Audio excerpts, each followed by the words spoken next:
உங்கள் முதலமைச்சர் எதற்குமே பயப்படவில்லை என்று நிர்மல்குமார் அவர்கள் தெரிவித்தார். கரூரிலே 41 பேர் இறந்த பிறகு 40 நாட்கள் அறையை விட்டு வெளியே வராமல் இருந்ததற்கு பெயர் வீரமா பயமான்னு கேட்டிருப்பேன் நான். வாங்குறாங்க பாருங்க பல்பு. டெய்லி முதலமைச்சரே 5000 வாட்ஸ் பல்பு வாங்கினார் முதல் கூட்டத்தில்.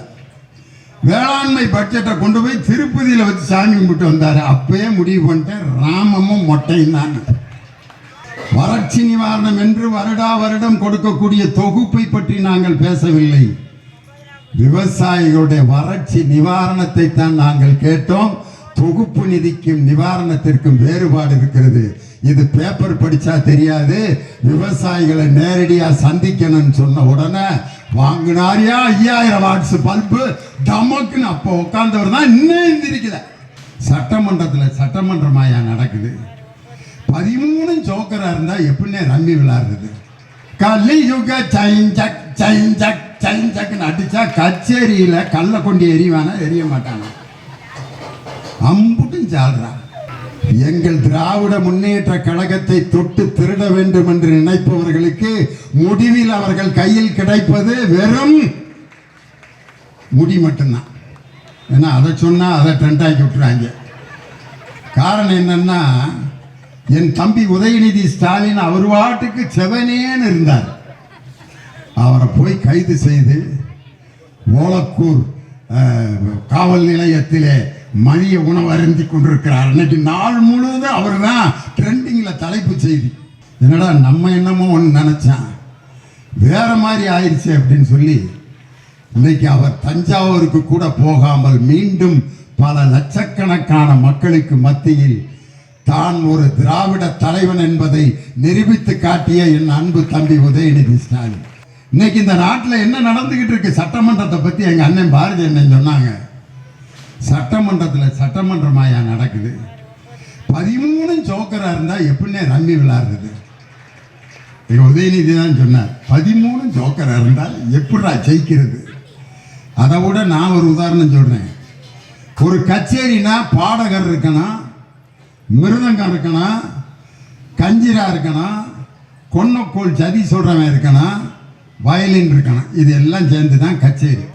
கலியுக வரதன் கண் கண்ட தெய்வமாய் காட்சிகளேப்பது பழனியிலே. டங்கு டாக்கு திந்து டாக்கு திந்து டாக்கு திந்து மிருதங்கம். தீம் தகிட்ட ஜொனுதா தாங்க ஜொனுதா அப்படின்னு கொன்னக்கோள் சதி. கடம் அடிப்பான். வயலின் தான் தான் தான் தான் தான் இப்படி நடந்தா தான் கச்சேரி. எல்லா பேருமே ஜால்ரா வச்சுக்கிட்டு கலியுக சைஞ்சக் சைஞ்சக் சைஞ்சக்னு அடிச்சா கச்சேரியில கல்ல கொண்டு எறிவானா எரிய மாட்டானா? அம்புட்டும் ஜால்ரா. வாங்குறாங்க பாருங்க பல்பு. டெய்லி முதலமைச்சரே 5000 வாட்ஸ் பல்பு வாங்கினார் முதல் கூட்டத்தில். பட்டு வேஷ்டி மாப்பிள்ள மாதிரி அழகா இருந்தார். அன்னைக்கு என்னைக்குமே முகத்தில் எந்த ரியாக்ஷனுமே இல்லாத நம்ம மாண்புமிகு முதலமைச்சர் அன்னைக்கு ஒரு நாள் சிரிச்சார். அந்த சிரிக்க வச்சது கூட எங்க MRK பன்னீர்செல்வம் தான். அவங்க என்னென்னமோ பேசி தலைவரை சிரிக்க வைக்கலாம்னு நினைச்சாங்க. ஒவ்வொரு மந்திரி எந்திரிச்சு ஆகாகா ஓகாகா வானமே வையமே பூமிய தரைய அப்படின்னாங்க. என்னமோ விட்ட போடுறோம், ஒன்றும் வேலையாக மாட்டேங்குது. அன்னைக்கு வாங்கினார் பாருங்க ஒரு பல்பு. வறட்சி நிவாரணம் விவசாயிகளுக்கு தரவில்லை. விவசாயிகளுடைய கடன் முழுமையாக அடைக்கப்படவில்லை. காவிரி தண்ணீர் இன்னும் திறக்கப்படவில்லை. எனவே டெல்டா மாவட்டத்தினுடைய விவசாயிகள் காய்ந்து கொண்டிருக்கிறார்கள் நம்ம எதிர்க்கட்சி தலைவர் கம்பீரமா முழங்குறார். நம்ம மாண்புமிகு முதல்வர் எந்திரிச்சாங்க. மாண்புமிகு சி. ஜோசப் விஜய் பட்டு வேஷ்டியோட. வறட்சி நிவாரணம் ஏற்கனவே கொடுக்கப்பட்டு விட்டது. இதெல்லாம் பேப்பர் படித்தவர்களுக்கு நன்றாக தெரியும். உடனே அவங்க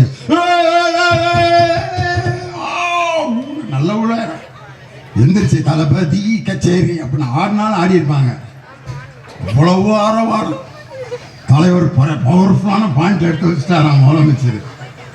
எந்திரிச்சாரியா கலைஞரின் பேரன் முத்துவேல் கருணாநிதி ஸ்டாலினோட மகன். வறட்சி நிவாரணம் என்று வருடா வருடம் கொடுக்கக்கூடிய தொகுப்பை பற்றி நாங்கள் பேசவில்லை. விவசாயிகளுடைய வறட்சி நிவாரணத்தை தான் நாங்கள் கேட்டோம். தொகுப்பு நிதிக்கும் நிவாரணத்திற்கும் வேறுபாடு இருக்கிறது. இது பேப்பர் படிச்சா தெரியாது. விவசாயிகளை நேரடியா சந்திக்கணும்னு சொன்ன உடனே வாங்கினாரியா 5000 வாட்ஸ் பல்பு டமக்குன்னு அப்போ உட்கார்ந்தவர் தான் இன்னும் எந்திரிக்கல. அவருக்கு பல கண்ட ஆட்கள்லாம் எந்திரிச்சு பேசிட்டு இருக்காங்க. யாரெல்லாம் பல்பு வாங்கினா தெரியுமா? நம்ம வேளாண்மை துறை அமைச்சர், அவர் பேரு வேற மறந்து போய் வினோத், மாண்புமிகு வினோத் அவர்கள் வேளாண்மை பட்ஜெட்டை கொண்டு போய் திருப்பதியில வச்சு சாமி கும்பிட்டு வந்தாரு. அப்பயே முடிவு பண்ணிட்டேன், ராமமும் மொட்டையும் தான். திருப்பதினா ராமம், இன்னொன்னு என்ன மொட்டை. விவசாயிகளுக்கு கடனை தள்ளுபடி பண்ணாமல் ராமம், காவேரி நீரை திறந்து விடாமல் மொட்டை அப்படின்ட்டு அவரு பெரிய நம்ம கவிஞர் காசிமுத்து மாணிக்க மாதிரி இவ்வளவு நாள் சூரியனால் மக்களுக்கு வேர்த்தது, இப்பொழுது சூரியனுக்கே வேர்த்திருக்கிறது. இதுக்கு முதலமைச்சர் சிரிப்பாரு பார்த்தா அவருங்க, ஏண்டா விளங்காத பிட்டா போட்டுக்கிட்டு இருக்கீங்க அப்படிங்கிற மாதிரி உட்கார்ந்துருந்தாரு. எங்க அண்ணன் சிங்கம் ஓ பன்னீர்செல்வம் எந்திரிச்சாரியா, 1000 ராக்கெட்டுகள் விட்டாலும் சூரியனை யாரும் நெருங்க முடியாது, அந்த சூரியனை யாரும் தொட முடியாதுன்னு யார் சொன்னா? எங்க அண்ணன் ஓபிஎஸ் எந்திரிச்சு சொன்னார். அவரு கொடுத்தாரு பாருங்க ஒரு பல்பு, மாண்புமிகு அண்ணன் செங்கோட்டையனுக்கு. நீங்கள் யாருடைய படத்தை இப்பொழுது பாக்கெட்டில் வைத்திருக்கிறீர்கள்? யாரு? எங்க ஐயா செங்கோட்டையன். பெரிய கண்டுபிடிப்பு. நான் பாருங்க புரட்சி தலைவி அம்மா அவர்களுடைய படத்தை பாக்கெட்டில் வச்சிருக்கேன். அதுக்கும் ஓபிஎஸ் கொடுத்தாரு 2000 வாட்ஸ் பல்பு. நான் எந்த கட்சியில் இருக்கிறேனோ அந்த கட்சிக்கு விசுவாசமாக தலைவருடைய படத்தை வச்சிருக்கேன். உங்களை மாதிரி போட்டோ வச்சு ஏமாத்துறவன் நான் இல்லைன்னாரு. அந்த கட்சியில் இருக்கவங்க விஜய் படத்தை தானே பாக்கெட்டில் வச்சிருக்கணும். இது என்ன மீனுக்கு தலையும் பாம்புக்கு வாழுமா? வாங்கினாரா பல்பு? அதுக்கடுத்து பொதுப்பணித்துறை அமைச்சர், எல்லா அமைச்சருக்கும் அவர் தான் எந்திரிச்சு பதில் சொல்லிட்டு இருக்காரு. அவர் எந்திரிச்சு நீட் தேர்வை முதலில் பாராளுமன்றத்திலே கொண்டு வந்தது அன்று துணை அமைச்சராக இருந்த காந்தி செல்வன் திமுக.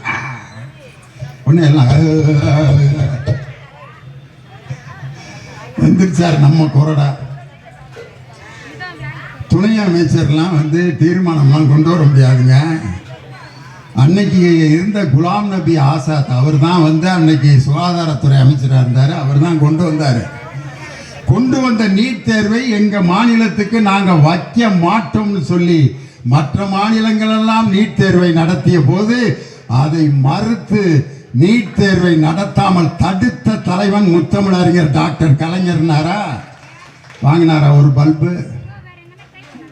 ஏதாவது நல்ல விஷயம் பேசிட்டு இருக்கப்ப டக்குன்னு டேக் டைவர்ஷன் எடுப்பாங்க. அதுக்குன்னு ஒரு அமைச்சர் வச்சிருக்காங்க. அவர் தான் மின்சாரம் மற்றும் சட்டத்துறை அமைச்சர். வேற என்னமோ பேசிட்டு இருக்க. அவர் எந்திரிச்சு 4 ஆண்டுகள் எதற்கும் பயப்படாமல் இருந்தவர் எங்களுடைய முதலமைச்சர். உன்னை இப்ப அதை யாராவது கேட்டாங்களா? காவிரி தண்ணியை பத்தி பேசிக்கிட்டு இருக்கான். 4 வருஷம் பயப்படாம இருந்தாராம். நான் மட்டும் சட்டமன்றத்தில் இருந்திருந்தேன்னா இந்த பதில் சொல்லியிருப்பேன். உங்கள் முதலமைச்சர் எதற்குமே பயப்படவில்லை என்று நிர்மல்குமார் அவர்கள் தெரிவித்தார். கரூரிலே 41 பேர் இறந்த பிறகு 40 நாட்கள் அறையை விட்டு வெளியே வராமல் இருந்ததற்கு பெயர் வீரமா பயமான்னு கேட்டிருப்பேன். நான் கேட்கணும்னு நினைச்சாங்க. அதான் நம்ம சபாநாயகர் ஒருத்தர் யாரையுமே பேச விட மாட்டேங்கிறாரு. அவருக்கே தங்கம் திணறி பல்பு கொடுத்தாரு. பொய் அப்படிங்கிற வார்த்தையை நிதியமைச்சர் சொன்னோன்ன பொய் என்ற வார்த்தையை கூறக்கூடாது, சட்டமன்றத்தின் விதினாரு. நம்ம முன்னாள் நிதியமைச்சர் தம்பி தங்கம் தென்னரசு எந்திரிச்சு பொய் என்ற வார்த்தையை சொல்லக்கூடாது என்று விதி கிடையாது, உறுப்பினர் அவர்கள் பொய் சொல்கிறார்கள் என்று சொல்லத்தான் கூடாது என்று விதி. திருக்குறளை காமிச்சார். பொய்மையும் வாய்மையிடத்து புரை தீர்ந்த நன்மை பயக்குமெனின் அப்படின்ற திருக்குறளை நான் சட்டமன்றத்தில் சொல்லும்போது பொய்யின்னு அதில் வார்த்தை வந்திருக்குன்னு சொல்லாமல் விட முடியுமா அப்படின்னாரு. எஸ், பல்பு, ஃபைனல் பல்பு தெரியுமா? 3 மாதங்களில் 15,000 கோடி கஜானாவில் கொண்டு வந்து சேர்த்தோம். யாரு? மாண்புமிகு நிதியமைச்சர் மரிய வில்சன் தங்கந்தனர் சேர்ந்துருச்சு. அந்த 15,000 கோடி என்னென்ன இதில் வந்துச்சுன்னு லிஸ்ட் கொடுத்தீங்கன்னா நாங்கள் நோட் பண்ணிக்கிறோம்னாரு. It is imperishable and unshakable for us. Expected. என்ன எக்ஸ்பெக்டட் தெரியல. எதிர்பார்த்தோம், வந்துகிட்டு இருக்குன்னு தேவையாங்கிறேன் நான். நேரம் நம் தலைவர் முதலமைச்சராக முத்துவேல் கருணாநிதி ஸ்டாலின் அவர்கள் இருந்திருந்தால் எங்கள் சகோதரிகளுக்கு 8,000 ரூபாய் கூப்பன் கிடைச்சிருக்கான். 3 பொருள்களை நேரம் வீட்டில் வாங்கி நீங்க சேர்த்திருப்பீங்க. ஆனா இன்னைக்கு எல்லாத்துக்கும் அல்வா. அண்ணன் சீர் ஒவ்வொரு அதை எப்படி பேசினாரு மேடையில பிரச்சாரத்தை. நாங்கள் ஆட்சிக்கு வந்த அடுத்த நொடியே கன்னியாகுமரியிலிருந்து சென்னை வரைக்கும் அனைத்து பெண்களும் பேருந்திலே இலவச பயணம் செய்யலாம். 5 கிலோ அல்வா மாவே இல்லாம கிண்டி நம்ம சகோதரிகள் கொடுத்து அதையெல்லாம் ஏற்கனவே என் தலைமையும் கொடுத்த அந்த திட்டத்தில் தாயா மகளிர் விடியல் பயணம் என்ற விடியல் பயணம் இன்னைக்கு நடந்துட்டு இருக்கு. அதுலேயும் விடியல் என்ற வார்த்தையை எடுத்திருக்காங்க. விடியல் என்றால் என்ன அர்த்தம்? இருளை நீக்குகின்ற வெளிச்சம். இருண்ட ஆட்சிக்கு விடியல் என்றால் பிடிக்காது. அதனாலதான் விடியல் என்ற வார்த்தையை நீக்கி இருக்கிறார். பேரை மாற்றுவது ஏன்? தலைவர் கலைஞருடைய பெயரை எடுத்துவிட்டு கலைஞர் இல்லம் என்ற திட்டத்தை என்னமோ ஒரு இல்லம்னு மாற்றி வச்சிருக்காங்க. என் தலைவருடைய பெயரை நீக்குவதற்கு யாருக்கும் உரிமை இல்லை.